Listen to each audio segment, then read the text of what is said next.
Hello students, welcome back. तो इस lecture में हम बात करेंगे लॉज ऑफ रिफ्रैक्शन के बारे में। हमने प्रीवियस लेक्चर में हमने रिफ्रैक्शन ऑफ लाइट और रिफ्रैक्टिव इंडेक्सेस के बारे में सारी बातें की थी। आई होप आपने वो लेक्चर देखा होगा। और आज हम लोग बात करने जा रहे हैं लॉज ऑफ रिफ्रैक्शन के बारे में।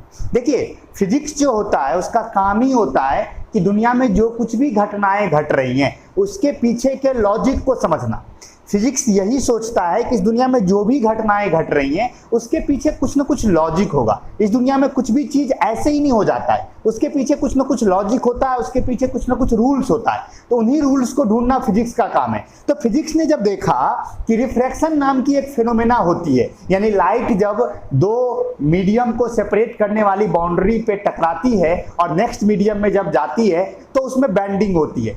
तो फिजिक्स ने ये ढूंढने की कोशिश की कि इसके पीछे कौन सा लॉज होगा। कोई तो लॉज होगा। जैसे एक बात याद कीजिए, जैसे हमने जब रिफ्लेक्शन ऑफ लाइट पढ़ा था तो फिजिक्स ने वहां भी लॉज ढूंढा था और हमें दो लॉज मिले थे। लॉज ऑफ रिफ्लेक्शन जिसे हम कहते थे कि पहला law incident ray, normal and reflected ray all lie in the same plane, and दूसरा लॉ हमें मिला था angle of incidence is always equal to angle of reflection. ये लॉज ऑफ रिफ्लेक्शन थे। तो जैसे जब रिफ्लेक्शन में हमें दो लॉज मिले, उसी तरह जब हमने रिफ्रैक्शन को स्टडी किया तो यहां भी हमें कितने लॉज मिले? दो लॉज मिले, जिसे हम कहते हैं लॉज ऑफ रिफ्रैक्शन। तो हम स्टेटमेंट लिख सकते हैं, नोट में लिखा हुआ है, आपके नोट में डिस्क्रिप्शन में जो नोट अवेलेबल है उसमें डिफिनीशन लिखा हुआ है कि during refraction of light rays obey two laws and these laws are called laws of refraction। जैसा कि आप जानते हो कि लाइट का जब रिफ्रैक्शन होता है तो क्या होता है? जैसे मान लीजिए this is the boundary separating two media, this is the boundary, and boundary के ऊपर मीडियम वन, बाउंड्री के ऊपर क्या बाबू? मीडियम वन, एंड बाउंड्री के नीचे मीडियम टू। एंड अगर हम देखें तो होता क्या है, जब लाइट रे आती है, let suppose this is the light ray coming from medium one, this is called incident ray, you all know it, this is called incident ray. मैंने प्रीवियस लेक्चर में भी आपको ये बताया था, this is called incident ray, and point of incidence पे खींचा गया perpendicular, this is called normal, you all know it, this is called normal. Then the angle between incident ray and normal, this angle is called angle of incidence। Light रे को सीधे चला जाना चाहिए rectilinear propagation of light के हिसाब से, लेकिन लाइट रे सीधे नहीं जाएंगी क्योंकि लाइट रे का मीडियम चेंज हो रहा है। लाइट रे मीडियम वन से मीडियम टू में आ रही है, और जैसा कि आप जानते हो कि मीडियम दो तरह की होती है, रेयरर और डेंसर। तो let suppose medium one is rarer, मैं ये मान के चल रहा हूं कि मीडियम वन क्या है बाबू? रेयरर है, और मीडियम टू क्या है? डेंसर है। ये हम पहले से ही मान के चल रहे हैं। तो जैसा कि ये हमने क्यों माना? जिससे कि हमें ये पता चल सके कि लाइट रे इधर मुड़ेंगी या इधर मुड़ेंगी, यानी कि नॉर्मल की ओर आएंगी या नॉर्मल से दूर जाएंगी। और जैसा कि आप जानते हो कि जब लाइट रे रेयरर से डेंसर में आती है तो नॉर्मल की ओर मुड़ जाती है, यानी this will be the new light रे। This light ray is called refracted ray, you all know it, this light ray is called refracted ray, and the angle between refracted ray and normal, this is called angle of refraction, this is called angle of refraction। this is the complete, this is the whole situation। I hope आपको सारे definitions पहले से ही पता है, आपको पता है पहले से। तो चलिए अब हम बात करना शुरू करते हैं इसके लॉज के बारे में। जो सबसे पहला लॉज है रिफ्लेक्शन का, जो दो लॉ मैंने अभी तुरंत बताया, रिफ्लेक्शन के कितने लॉ? दो लॉ। जैसे रिफ्लेक्शन के दो लॉ, उसी तरह रिफ्रैक्शन के भी कितने लॉ? दो लॉ। पहला लॉ बड़ा ही सिंपल कि incident ray, refracted ray and normal all lie in the same plane, this is just like law of reflection. क्या कह रहे हैं हम कि जो इंसिडेंट रे है, जो रिफ्रैक्टेड रे है और जो नॉर्मल है, वो तीनों क्या होगा? सेम प्लेन में होगा। कहने का मतलब ये है कि ये जो इंसिडेंट रे है, ये जो रिफ्रैक्टेड रे है और ये जो नॉर्मल है, तीनों एक प्लेन में होगा। और आपको अच्छी तरह पता है कि एक प्लेन में होने का मतलब क्या है। मैंने जब लॉ ऑफ रिफ्लेक्शन पढ़ाया था तो वहां भी मैंने बताया था कि क्या मायने होते हैं सेम प्लेन में होने के। सेम प्लेन में होने का मतलब यह है कि इंसिडेंट रे और रिफ्रैक्टेड रे को मिलाने वाला कोई भी स्ट्रेट लाइन पक्का किसे टच करेगा? नॉर्मल को टच करेगा। यही ना होता था, आपको याद होना चाहिए कि जो सेम प्लेन में होने का मायने क्या होता था, मतलब क्या होता था कि इंसिडेंट रे, अगर हम ये कह रहे हैं कि इंसिडेंट रे, नॉर्मल और रिफ्रैक्टेड रे तीनों सेम प्लेन में है, इट मींस अगर मैं इंसिडेंट रे और रिफ्रैक्टेड रे को ज्वाइन करूंगा by a straight line, then that straight line must touch the normal. This is the simple law, इसमें कोई दिक्कत नहीं है, ये तो एकदम एक लाइन बार में आज बच्चे को याद हो जाता है कि इंसिडेंट रे, रिफ्रैक्टेड रे और normal all lie in the same plane. This is the first law. अब हम चलते हैं सेकेंड लॉ की तरफ, and this law is a unique law. इसी लॉ पे पूरा रिफ्रैक्शन चलता है, तो इसे जरा ध्यान से सुनिएगा। सेकेंड लॉ का जो स्टेटमेंट है वो भी लंबा है, ध्यान से सुनिएगा, नोट में लिखा हुआ है, घबराइए मत, बस आप अभी ध्यान से सुन लीजिए। लॉ कहता है for a given pair of media, पहले मैं पूरा स्टेटमेंट सुना रहा हूं, आप ध्यान से सुन लीजिए, उसके बाद मैं एक एक स्टेप समझाऊंगा कि क्या क्या इसका मायने होता है। मैं क्या कह रहा हूं, for a given pair of media and certain colour of light. मैंने दो बातें फिक्स कर दी। मैंने पहले कहा कि for a given pair of media and certain colour of light, the ratio of sine of angle of incidence and sine of angle of refraction is a constant। यानी मैंने यहां पर दो बातें फिक्स की, ध्यान से देखिए, मैं यहां पर लिख रहा हूं, दो बातें फिक्स की। मैंने पहली बात की क्या, for a given pair of media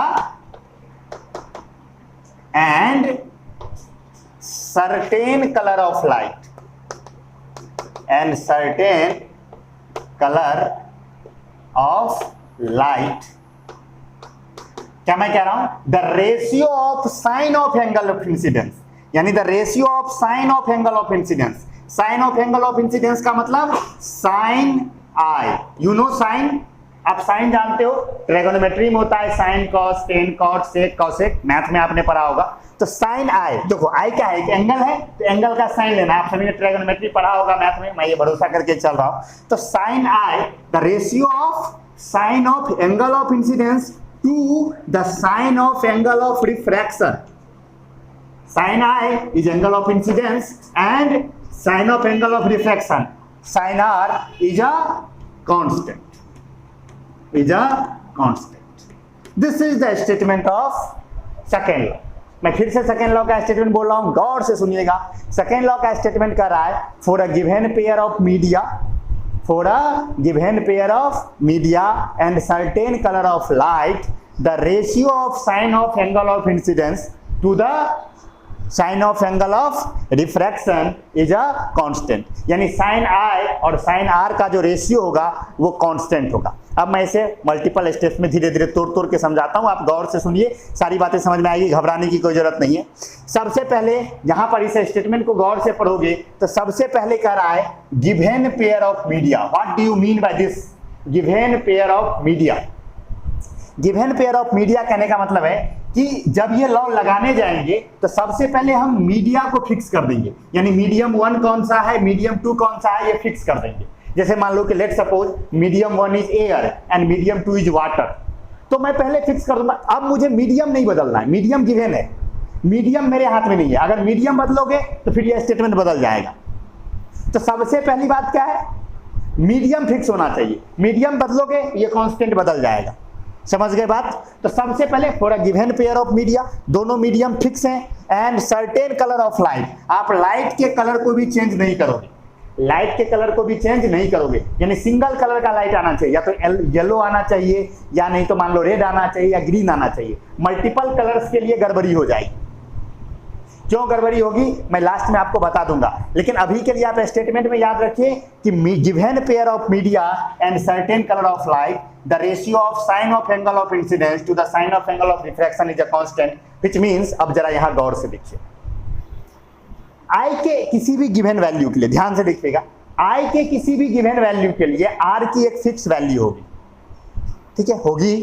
अगर आप आई को बदलोगे, अगर आप किसको बदलोगे, आई को बदलोगे, तो ये तो फिक्स है कि आर भी बदलेगा। ये तो सोचने की बात है, कॉमन सेंस की बात है कि अगर मैं इस लाइट रे को बदलूंगा, घुमाऊंगा इधर उधर, तो आई बदल जाएगा, और अगर मैं आई को बदलूंगा तो आर भी बदलेगा। बदलना चाहिए, कोई दिक्कत नहीं है, बदलना ही है। लेकिन फिजिक्स क्या कह रहा है आपसे कि देखो बेटा, जब तुम आई बदलोगे तो तेरा आर भी बदलेगा, नो डाउट। लेकिन तुमने चूंकि मीडिया को फिक्स रखा है, तुमने मीडियम को नहीं बदला, दोनों मीडियम फिक्स है, और तुमने कलर भी नहीं बदला, तुमने कलर को भी सेम रखा, जो लाइट पहले आ रहा था वही लाइट अब भी आ रहा है। अगर तुम इन दोनों बातों को मान रहे हो कि तुम मीडिया को नहीं बदल रहे हो और तुम क्या नहीं कर रहे हो, कलर नहीं बदल रहे हो, तो तुम्हारे एंगल ऑफ इंसिडेंस का जो साइन होगा और एंगल ऑफ रिफ्रैक्शन का जो साइन होगा, उन दोनों का जो रेशियो होगा वो कांस्टेंट होगा। उन दोनों का रेशियो क्या होगा, कांस्टेंट होगा। यानी आई बदलेगा तो आर भी बदलेगा, इसमें कोई डाउट नहीं है। आई बदलेगा तो आर भी बदलेगा, लेकिन बदलने की वजह से वो इस तरह से बदलेगा कि ये जो रेशियो है ना, एंगल ऑफ इंसिडेंस का साइन और एंगल ऑफ रिफ्रैक्शन का साइन, इन दोनों का जो रेशियो है वो चाहे तुम आई का कोई भी वैल्यू ले लो, आर का वैल्यू खुद ब खुद ऐसा आएगा, इन दोनों का रेशियो क्या रह जाएगा, कांस्टेंट रह जाएगा। This is the second law of refraction. I hope आपको समझ में आया होगा। अगर ना आया हो तो मैं एक न्यूमेरिकल डाटा लेके बताता हूं। जैसे लेट सपोज एक बात करके देखते हैं, हम एक न्यूमेरिकल डाटा लेते हैं, आई होप आपको फील आ जाए। यहाँ पर मैं छोटा सा, ये देखो, ये मैं आपको समझाने के लिए ले रहा हूँ। मैं यहाँ कोई यही डाटा आएगा कोई जरूरी नहीं है, लेकिन मैं समझाने के लिए ले रहा हूँ।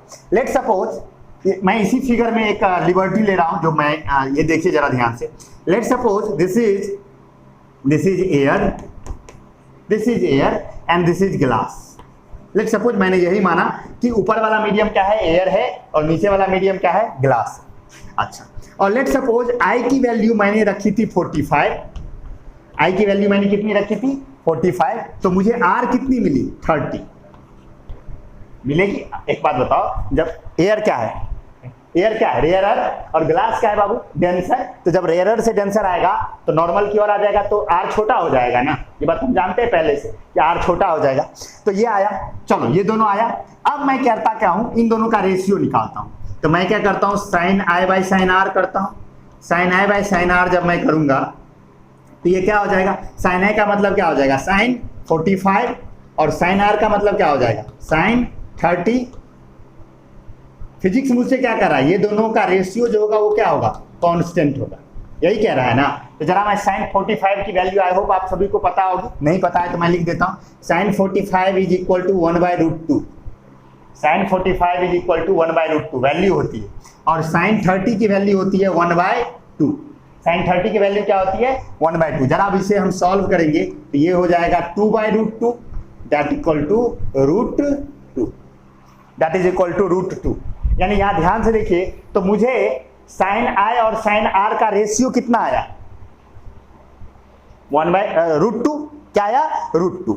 अब क्या कह रहा है ये लॉ, अब इस लॉ को जरा हम यहां फिट करते हैं। अब एक बात बताओ, इस आई को मैं बदलूंगा, इस आई को क्या करूंगा, मैं बदलूंगा। आर को तो मेरे हाथ में है नहीं, आर तो खुद ब खुद आ रहा है, तो मैं आई को बदलूंगा। जब मैं आई को बदलूंगा तो आर भी बदलेगा, लेकिन इस तरह से बदलेगा कि ये रेशियो जो है ना वो √2 होगा। हर सिचुएशन में √2 ही होगा। ये रेशियो का ये जो रेशियो की वैल्यू है, ये जो आई और आर के रेशियो की वैल्यू है, वो √2 का √2 ही रहेगा, चाहे आप कुछ भी कर लो। अब आई होप आपको समझ में आ गया होगा कि मैं क्या बोलने का ट्राई कर रहा हूं। पहला लॉ है क्या कि incident ray, refracted ray and normal all lie in the same plane. इस लॉ में कुछ नहीं रखा, सिंपल सी बात है, इस लॉ में कोई इतना दिमाग लगाने की जरूरत ही नहीं है। सेकंड में है, सेकंड आपसे क्या कह रहा है कि for a given pair of media and certain colour of light the ratio of sine of angle of incidence to the sine of angle of refraction is constant, which means sine i और sine are का जो ratio होगा वो constant होगा। यानी कि अगर media को आपने फिक्स कर दिया, दोनों मीडिया को आपने फिक्स कर दिया, मीडिया को आप नहीं बदल रहे हो और आप लाइट के कलर को भी नहीं बदल रहे हो, तो चाहे आप आई, एक बार कोई भी आई ले लीजिए, कोई भी एक आर्बिट्रेरी आई ले लीजिए। जैसे मैंने यहाँ पर एक आर्बिट्रेरी आई 45 लिया और आर 30 आया, तो मैंने रेशियो निकाल लिया √2। अब मैं आई को कुछ भी रखूं, लेट सपोज मैं आई को 60 रख लेता हूं, तो आई को मैंने 60 रख लिया, तो आर कितना होगा तो मैं निकाल सकता हूं, क्योंकि साइन आई का और साइन आर का जो रेशियो होगा वो √2 ही होगा इस सिचुएशन में, जब मैंने यहां पर न्यूमेरिकल डाटा लेके लिया। तो यानी कि एक बार किसी भी एंगल के लिए जो साइन आई और साइन आर का रेशियो आ गया वो बदलने वाला नहीं है। आई को आप कुछ भी रखो, आर खुद ब खुद उस तरह से आएगा कि साइन आई और साइन आर का रेशियो क्या होगा, वही होगा जो किसी भी आई और आर के लिए आया था। यानी हर एक आई के लिए आर का एक फिक्स्ड वैल्यू होगा, और वो वैल्यू इस तरह से होगा कि साइन आई और साइन आर का रेशियो कुछ भी हो जाए उसका रेशियो कांस्टेंट रहेगा। और इस लॉ को जब हम आगे बढ़ाएं तो कहा जाता है कि ये जो कांस्टेंट है वो कांस्टेंट इक्वल होता है refractive index of second medium with respect to first medium. यानी कि ये जो कांस्टेंट आया था sine i by sine r, जिसे हम क्या कह रहे हैं, कांस्टेंट कह रहे हैं ना, तो this sine i by sine r will be equal to refractive index of second medium with respect to first medium. यानी ये जो कांस्टेंट होता है वो किसके बराबर होता है, सेकेंड मीडियम के रिफ्रैक्टिव इंडेक्स फर्स्ट मीडियम के रिस्पेक्ट में। यानी लाइट जिस मीडियम से आ रही है ये क्या कहलाता है, रिलेटिव रिफ्रैक्टिव इंडेक्स। मैंने पढ़ा दिया आपको, this is called relative refractive index. और इसे हम क्या पढ़ेंगे, refractive index of second medium with respect to first medium. तो देखिए मैं स्टेटमेंट को और आगे बढ़ा सकता हूं। क्या बनेगा statement, For a given pair of media and certain color of light, the ratio of sine of angle of incidence to the sine of angle of refraction is a constant, and this constant will be equal to the relative refractive index of second medium with respect to first medium। यानी अब मुझे constant निकालना भी आ गया। और अगर मैं इस स्टेटमेंट को और आगे बढ़ाऊं, तो जरा आप गौर से देखिए, तो मैं इसे लिख सकता हूं sine i by sine are is equal to mu two upon mu one. लिख सकता हूं क्या, म्यू टू वन को मैं mu two upon mu one लिख सकता हूं। This is relative refractive index का फॉर्मूला होता है। आई होप आपने प्रीवियस लेक्चर देखा होगा, प्रीवियस लेक्चर में यही तो मैंने बताया था। और इसको अगर आप आगे बढ़ाओ तो क्या बन जाएगा, mu one sine I is equal to mu 2 sin r. This is again an important formula, and this is a formula. This is the second statement का mathematical form। और ये जो formula है हमारा, this is again an important formula। इसका इस्तेमाल हम बहुत ज़्यादा करते हैं, हर एक लाइन ही formula है। अगर आप देखो तो जरा आप गौर से देखिए, तो मैं इसका एप्लीकेशन आपको करके दिखाऊंगा, अभी न्यूमेरिकल बना के दिखाऊंगा, इस पर चिंता मत कीजिए। लेकिन ये स्टेटमेंट का पूरा फॉर्म आया कि मैंने क्या कहा, फिर से बता रहा हूं, मैं एक बार फिर से बता रहा हूं अगर आपको समझ में ना आया हो तो। पहला लॉ क्या है कि the incident ray, refracted ray and normal all lie in the same plane, this is simple law. And second law क्या कहता है कि for a given pair of media and certain colour of light, the ratio of sine of angle of incidence to the sine of angle of refraction is a constant, and this constant will be equal to the relative refractive index of second medium with respect to first medium। हमेशा याद रखना, first medium कौन सा medium है, जिससे light आ रहा है। अगर मान लो कि एयर से ग्लास में लाइट आ रहा है तो एयर हुआ फर्स्ट मीडियम, ग्लास हुआ सेकेंड मीडियम। जिसमें लाइट जिस मीडियम से आ रहा है वो मीडियम हुआ फर्स्ट मीडियम, और जिस मीडियम में लाइट जा रहा है वो मीडियम हुआ सेकेंड मीडियम। समझ गए। जैसे मान लो कि वाटर, अगर लाइट वाटर से ग्लास में जा रहा है तो वाटर कौन सा मीडियम हुआ, फर्स्ट मीडियम। ग्लास कौन सा हुआ, सेकेंड मीडियम। और साइन आई और साइन आर का जो रेशियो होगा वो किसके बराबर होगा, refractive index of glass with respect to water. यानी सेकेंड मीडियम का रिफ्रैक्टिव इंडेक्स फर्स्ट मीडियम के रिस्पेक्ट में। आई होप आपको ये फील आ गया हो कि मैं क्या समझाने का ट्राई कर रहा हूँ। तो ये हो गया आपका फॉर्मूला। और इस फॉर्मूला को अगर हम देखें तो फिर sine i by sine r mu two one, और sine i by sine r equal to mu two by mu one. Mu two one को मैं लिख सकता हूँ mu two by mu one, और अगर मैं इसे क्रॉस मल्टीपल करूं तो म्यू वन किसके साथ चला गया, साइन आई के साथ, और म्यू टू किसके साथ आ गया, साइन आर के साथ। तो mu one sine i equal to mu two sine r. This is an important equation. ये मैं इसलिए इंपॉर्टेंट कर रहा हूं क्योंकि ये आपको भूलने नहीं देगा। क्या भूलने नहीं देगा, आप आपको कि सर ये कैसे भूलने नहीं देगा, तो जरा गौर से देखिए। म्यू वन किसका रिफ्रैक्टिव इंडेक्स है, म्यू वन किसका रिफ्रैक्टिव इंडेक्स है, फर्स्ट मीडियम का। म्यू टू किसका रिफ्रैक्टिव इंडेक्स है, सेकेंड मीडियम का। तो जरा देखो याद करने में कितना ट्रिक है इसमें, इसको तुम आराम से याद रख सको, मैं ट्रिक बता देता हूं। देखो आई किस मीडियम में है, वन मीडियम में। आई हमेशा किस मीडियम में होगा, फर्स्ट मीडियम में। तो आई का साइन लेना और जिस मीडियम में आई है उसके रिफ्रैक्टिव इंडेक्स से गुना कर देना। This is mu one sine I because I in medium one. तो आई जिस मीडियम में है उसके रिफ्रैक्टिव इंडेक्स से साइन आई में गुना करना, और आर जिस मीडियम में है उसके रिफ्रैक्टिव इंडेक्स से साइन आर में गुना करना, और दोनों को इक्वेट कर देना। तुमको क्या मिल जाएगा, आई और आर एक दूसरे के रिस्पेक्ट में निकल जाएगा। आपको ये याद हो जाए तो और सुंदर, लेकिन यहां से तो आप निकाल ही सकते हो। Mu one sine i equal to mu two sine r. Mu one is first medium and i is angle of incidence. First medium कौन सा, जिस मीडियम में एंगल ऑफ इंसिडेंस है, यानी जिस मीडियम से लाइट आ रही है। एंड μ2 इज सेकेंड मीडियम का refractive index and r is angle of refraction.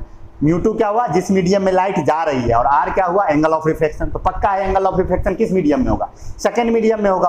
तो इन दोनों का जो प्रोडक्ट है वो एक दूसरे के बराबर होगा। इस फॉर्मूला से भी आप यहां तक जा सकते हो, जैसे मनो वैसे कर सकते हो। इस पे मैं एक न्यूमेरिकल बना के दिखाता हूं, आई होप आपको फील आ जाएगा। इसे मैं इरेज कर देता हूं, इस साइड को इस साइड वाले को रहने देता हूं और इसे मैं इरेज कर देता हूं। आई होप आपने स्क्रीनशॉट ले लिया हो, सभी कुछ लिखना है आपको। आई होप आपने स्क्रीनशॉट ले लिया होगा। चलिए जरा देखते हैं बाबू, अब जरा हम एक प्रैक्टिकल सिचुएशन लेके देखते हैं और आपको सवाल बना के दिखाते हैं। इस पर बेस्ड हम आपको एक सवाल बना के दिखाते हैं। सवाल बनाने के जाने से पहले मैं कुछ यहाँ पर लिखना चाहता हूँ, जरा आप गौर से देखिएगा, आपको तुरंत फील आ जाएगा। अगर आपने प्रीवियस लेक्चर देखा होगा तो क्या फील आ जाएगा आपको कि सर क्या फील करवाना चाहते हो। तो देखो बाबू, मैं लिख रहा हूँ μ21 means refractive index of second medium with respect to first medium is equal to μ2 by μ1. This is the first formula. Second formula is v1 by v2. लिख सकता हूं क्या, याद करो, मैंने कहा था नीचे वाला भी ऊपर, ऊपर वाला भी नीचे, v1 by v2। एंड अब हमारे पास एक नया फॉर्मूला है sin i by sin r। अभी हमने तुरंत निकाला sin i by sin r। और एक और फॉर्मूला था, सॉरी वो भी मैं लिख देता हूं, 1 by μ12, ये भी तो था, रेसिप्रोकल भी तो था। तो ये हमारे पास अब कितने फॉर्मूले हो गए μ21 के, 1 2 3 4। कल तक 3 थे, आज 4 हो गए। और एक और बताता हूं मैं, अभी मैं एक और बताता हूं, घबराइए मत। एक और फॉर्मूला, एक बात बस समझ लो, ये मैं स्टेटमेंट जो बोल रहा हूं उसको ध्यान से सुनना। जब लाइट का रिफ्रैक्शन होता है तो लाइट का स्पीड बदल जाता है, इसी वजह से तो रिफ्रैक्शन होता है। स्पीड बदलने से ही क्या होता है, रिफ्रैक्शन होता है।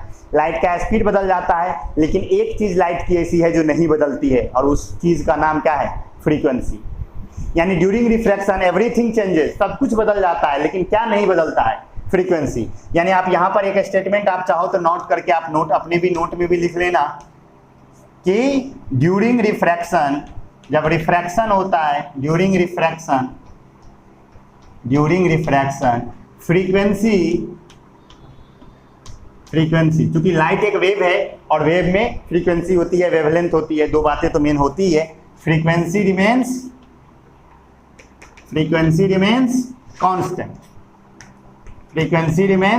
कांस्टेंट। जरा गौर से देखो, अगर फ्रीक्वेंसी कांस्टेंट रहती है तो जरा इस फॉर्मूला को हम यहां लाते हैं। तो देखो μ21 जो है तुम्हारा, μ21 यानी refractive index of second medium with respect to first medium, this is equal to v1 by v2। सही है ना, देखो यहीं से लाए v1 by v2, कोई दिक्कत नहीं है। अच्छा, ये क्या हुआ, speed of light in first medium and speed of light in second medium. As you know, light क्या है, वेव है, और वेव का जो स्पीड होता है क्या उसके वेवलेंथ और फ्रीक्वेंसी का प्रोडक्ट होता है। किसी भी वेव का जो स्पीड होता है क्या वो उसके वेवलेंथ और फ्रीक्वेंसी का प्रोडक्ट होता है, बिल्कुल होता है। याद रखिएगा इस चीज को कि speed of any wave is equal to product of its frequency and wavelength. तो मैं v1 को क्या लिख सकता हूं, मैं v1 को लिख सकता हूं λ1 यानी कि wavelength in first medium into μ1 यानी frequency in first medium upon λ2 upon μ2।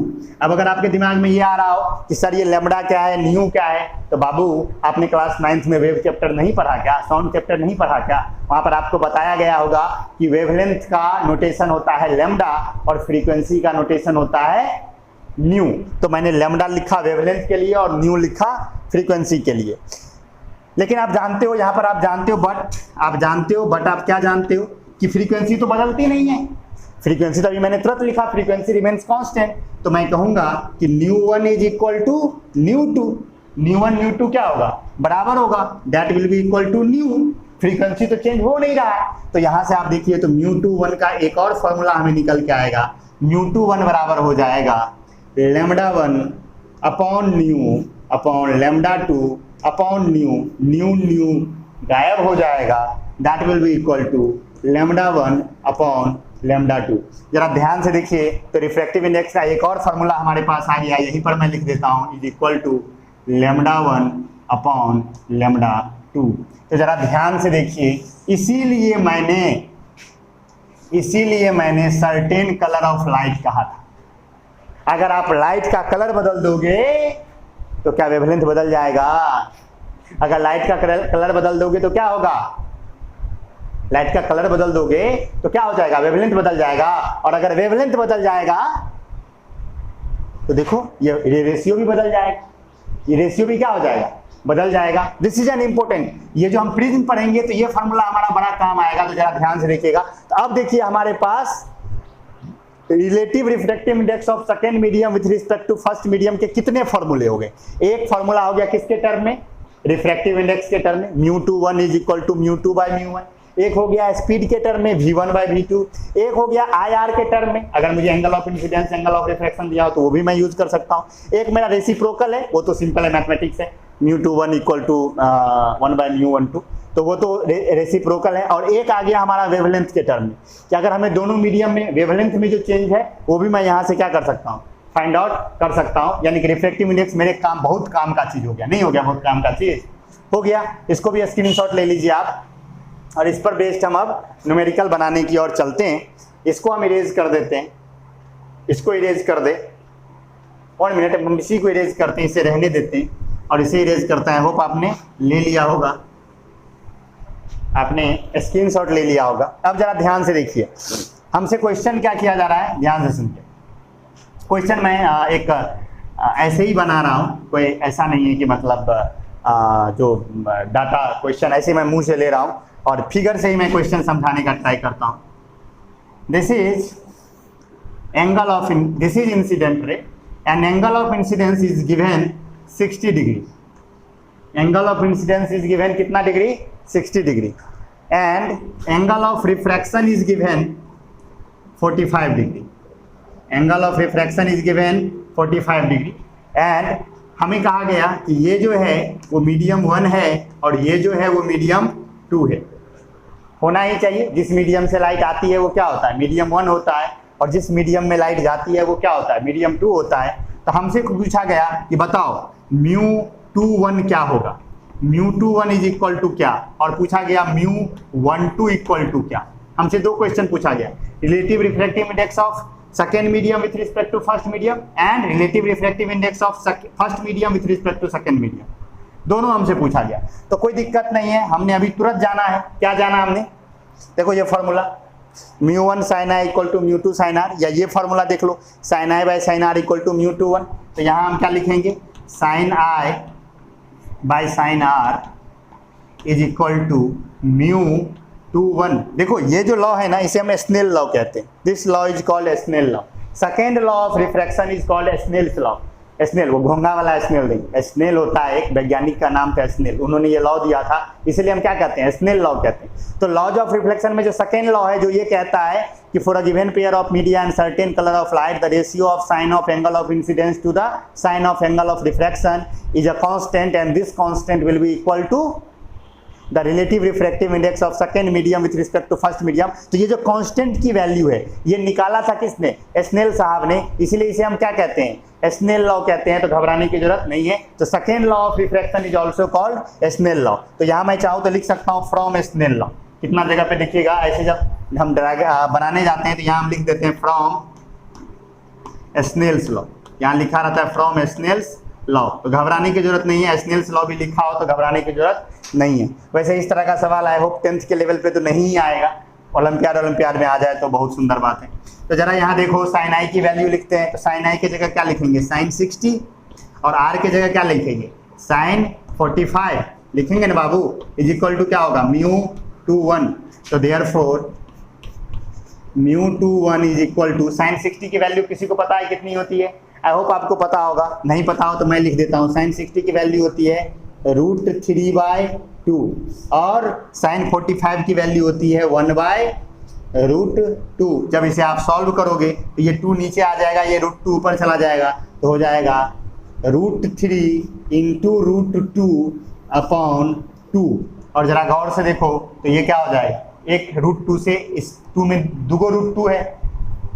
Math भी नहीं आता है तुम लोगों को, तो क्या लिखेंगे? √3/√2। तो आप इसे डायरेक्ट लिख सकते हो √3/2। This is my answer.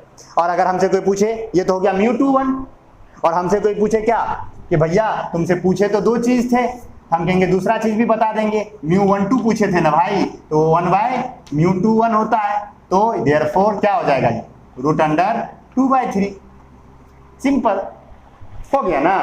तो अगर मुझे यानी कि मुझे अभी तक अगर मुझे रिलेटिव रिफ्रैक्टिव इंडेक्स निकालना होता था तो मुझे क्या पता करना होता था, मुझे रिफ्रैक्टिव इंडेक्स पता करना होता था या वेलोसिटी पता करनी होती थी। यहाँ पर मुझे कुछ पता नहीं करना, अगर मुझे I और R गिवन है तो उससे भी मैं निकाल सकता हूँ।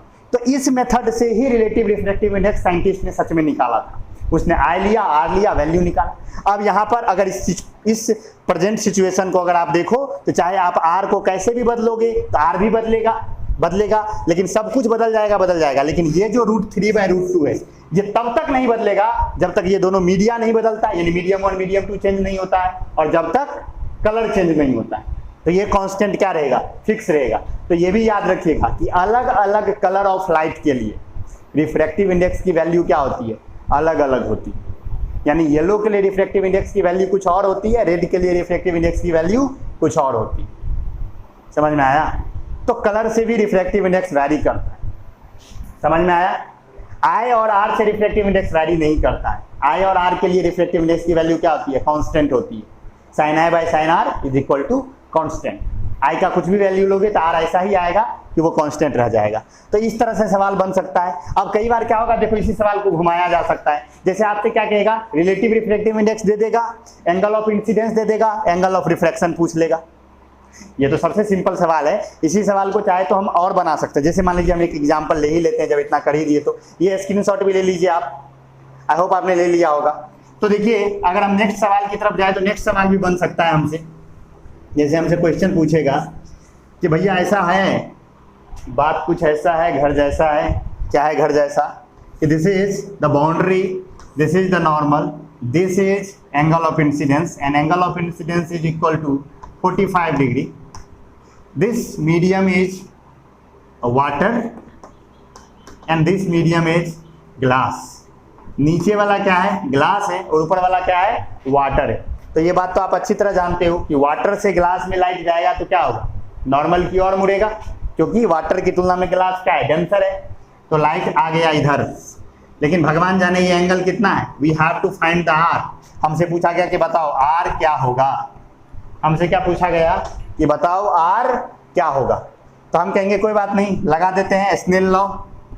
हम कौन सा लॉ लगाएंगे, स्नेल्स लॉ। तो हम लिखेंगे from Snell's law. Snell's law लगा दे हम, तो स्नेल्स लॉ लगा दे। तो स्नेल लॉ लगाएंगे तो क्या हो जाएगा, sin 45, I तो गिवन है 45, R का पता नहीं, भगवान मालिक है। तो sin R इक्वल टू क्या हो जाएगा, म्यू GW या WG, GW या WG, relative refractive index of second medium with respect to first medium. तो सेकेंड मीडियम कौन होगा, जिसमें लाइट जा रहा है। किसमें लाइट जा रहा है, ग्लास में। तो क्या लिखोगे, म्यू जी, और किससे आ रहा है, W से, म्यू GW। तो यानी यहाँ लिख सकते हो sin 45 की वैल्यू कितनी, 1/√2। इसे क्या लिखोगे, 1/√2 by sin R, 1/√2 by sin R। तो this will be equal to, अब जरा ध्यान से देखो, इसे क्या लिख सकते हो, mu G by mu W लिख सकते हो क्या। म्यू GW को क्या लिख सकते हो, mu G by mu W। और तुम ये बात अच्छी तरह जानते हो कि sin R is equal to क्या हो जाएगा, या सॉरी चलो एक स्टेप और करते हैं, तुम लोग का मैथ हो सकता है कमजोर हो। तो 1/√2 by sin R equal to क्या हो जाएगा, 1/√2 इक्वल टू sin R बराबर, ध्यान से देखो, म्यू जी की वैल्यू आपको पता है क्या होती है, 3/2। याद रखना, ग्लास का रिफ्रैक्टिव इंडेक्स 3/2 और वाटर का रिफ्रैक्टिव इंडेक्स 4/3। याद रखिए इसको, 3/2 एंड 4/3। तो जरा अब इस सवाल को हम वहां बनाएं। इसे मैं क्या लिख सकता हूँ, यहाँ देखो, इसी सवाल को हम यहाँ बनाते हैं। थोड़ा सा जगह का कमी है तो आप जरा सा मैनेज कर लीजिएगा बाबू।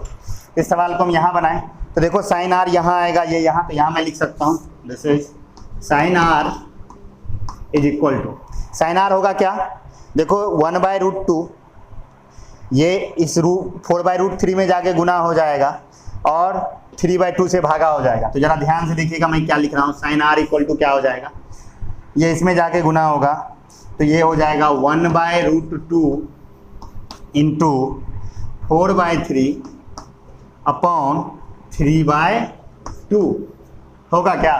बिल्कुल होगा।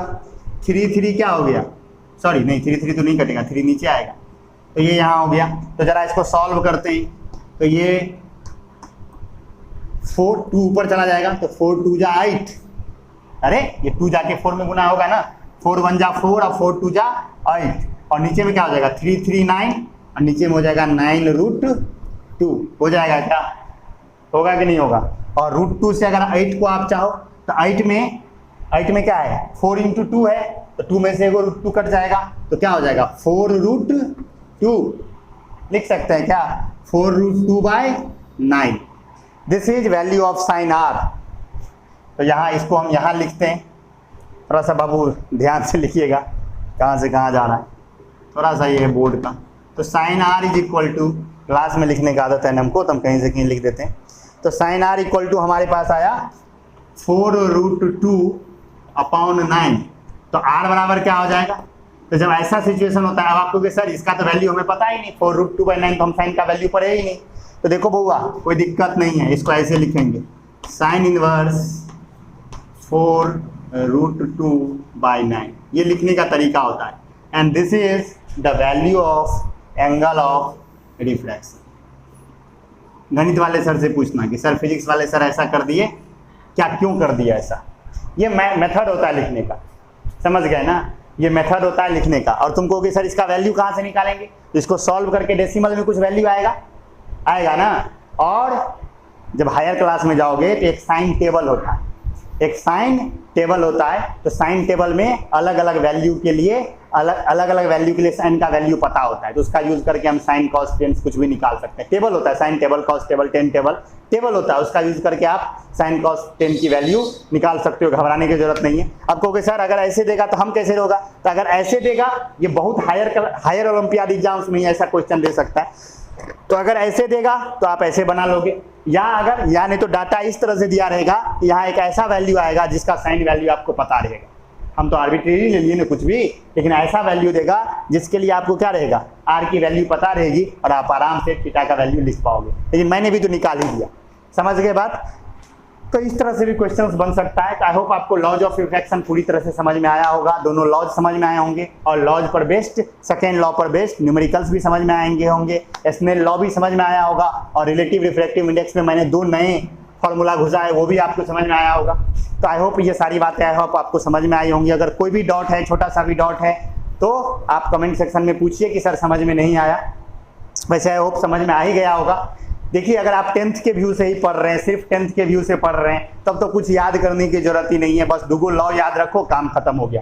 पहला incident ray, refracted ray and normal all lie in the same plane, और दूसरा for a given pair of media and certain colour of light the ratio of sin of angle of incidence to the sin of angle of refraction is constant. This constant will be equal to relative refractive index of second medium with respect to first medium, and second law of refraction is also called Snell's law. ये इतना याद रख लो, तुम्हारे 10th का बेड़ा पार हो जाएगा। लेकिन मैं 10th के ही बेस तो नहीं रख रहा हूँ, मैं तो फाउंडेशन के लिए आप लोग को पढ़ा रहा हूँ। तो आई होप आपको ये सारी बातें आगे भी समझ में आई होंगी। ये मैथमेटिकल फॉर्म, ये सवाल, जो दो सवाल भी मैंने करवाए, एक्सरसाइज सीट जो मैंने दिया था रिफ्रैक्टिव इंडेक्स में, उसमें इस पे भी बेस्ड क्वेश्चंस थे, तब आपको वो भी बन जाएगा।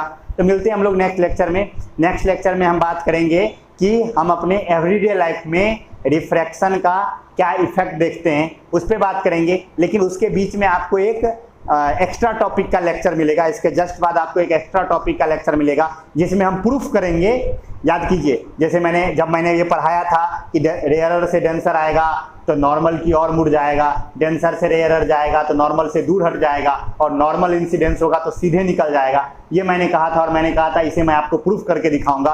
तो उसको प्रूफ करके मैं नेक्स्ट लेक्चर में दिखाऊंगा। वो लेक्चर क्लास 10th के लिए इंपॉर्टेंट नहीं है, लेकिन समझने के लिए इंपॉर्टेंट है। तो आप चाहो तो उस लेक्चर को देख सकते हो, या उस लेक्चर को चाहो तो आप क्विट भी कर सकते हो। और जो हमारा उसके बाद जो हमारा नेक्स्ट लेक्चर आएगा कि रिफ्रैक्शन का एवरीडे लाइफ में इफेक्ट क्या होता है, तो वो आपको जरूर देखना चाहिए, उससे बेस्ट क्वेश्चंस भी आते हैं। See you soon, bye bye, take care.